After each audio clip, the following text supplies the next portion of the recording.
Bonjour, voici comment créer un portfolio numérique qui suivra les apprentissages de votre élève tout au long de l'année.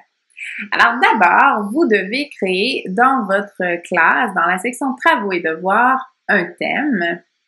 Le thème qui va s'appeler portfolio numérique. Moi, j'aime bien lui mettre un emoji pour faciliter la reconnaissance donc du thème. Oups. J'ajoute mon thème. Ensuite, je vais créer un devoir. Donc, un devoir, en fait, c'est une tâche. Donc, ce que ça me permet de faire, créer un devoir, c'est que ça me permet de faire une copie par élève rapidement sans avoir à dupliquer. Donc, ton portfolio. Et je vais y ajouter un canevas.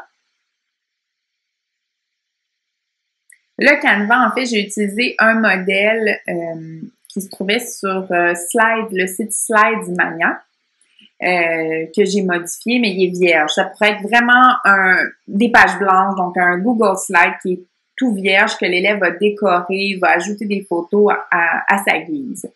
Ce que je veux faire, c'est je veux rendre le portfolio, faire une copie par élève. Donc, automatiquement, elle va se renommer au nom de l'élève et il aura une copie dans son classroom.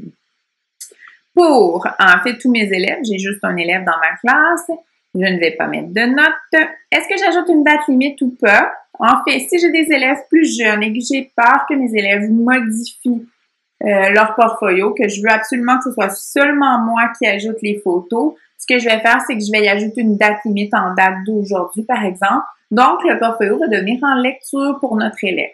Bon, moi, ce que j'apprécie, c'est que l'élève puisse, lui, le commenter, ajouter des trucs, vraiment qu'il aille trouver les artefacts de ses apprentissages qui sont signifiants pour lui et que ce soit un outil de communication, collaboration entre l'élève et moi. Donc, j'ajoute pas de date limite. Thème, je vais aller choisir portfolio des élèves et je vais publier le devoir. Il y a un petit délai pour la publication du devoir. Ensuite, vous allez le voir apparaître juste ici. On voit que j'ai un élève à qui le portfolio a été attribué. Maintenant, je vais vous montrer la version de l'élève, ce que l'élève voit quand il se retrouve dans son portfolio. Je vais aller dans l'application Classroom de mon élève. Donc, juste ici. Dans les travaux et devoirs. Et je vais aller voir mon portfolio. Ce que l'élève peut faire ici, c'est que chaque fois qu'on lui dit « va placer une trace de tes apprentissages dans ton portfolio », il va pouvoir aller insérer une image, donc une photo qu'il aura prise préalablement, exemple, qui se trouve dans son Google Drive. Donc, je vais voir si j'ai pas de photo là, dans mon Google Drive. Donc, par exemple, je vais aller chercher une photo qui se trouve sinon sur mon ordinateur.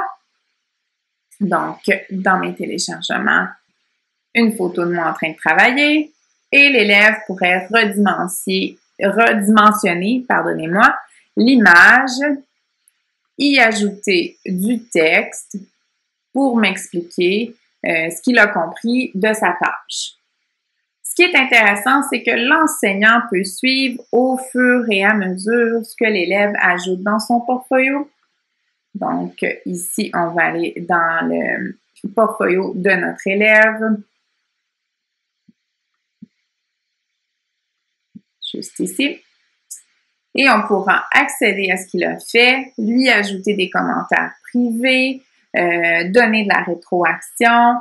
Donc, tout ça en temps réel. Donc, on a accès vraiment à la pensée de notre élève. Si vous, comme enseignant, vous voulez ajouter des photos, donc vous prenez des photos dans l'action et que vos photos se retrouvent dans votre Google Drive, donc ce que je vous recommande de faire, en fait, c'est d'aller dans votre Classroom. Et là, je ne vais juste pas me tromper de groupe. Je crois que c'est celui-ci. Vous retrouvez l'onglet Devoirs que vous avez créé. Vous pouvez l'ajouter à vos favoris. Donc, modifier la couleur là, pour être certain que vous savez c'est quel dossier. Donc, et ce que vous faites, c'est que vous avez accès ici au portfolio de l'élève aussi. Et vous pouvez ajouter les photos que vous avez déposées dans votre Google Drive au fur et à mesure. Donc, ce que je vous conseille, c'est que les photos, mettez-les dans un endroit, vous savez, dans votre Google Drive et allez faire le classement régulièrement là, pour éviter de tout faire ça en fin d'année. Donc, vous ajoutez ici les photos sur les différentes pages. Donc, voilà, c'est aussi simple que ça. Puis ça vous permet vraiment d'avoir une collaboration et une communication avec votre élève. Et si les parents ont accès à la classe, ils vont pouvoir aussi accéder au portfolio de cette façon-là. Alors voilà, c'était mon astuce pour créer un portfolio numérique avec l'application Google Slides et Google Classroom.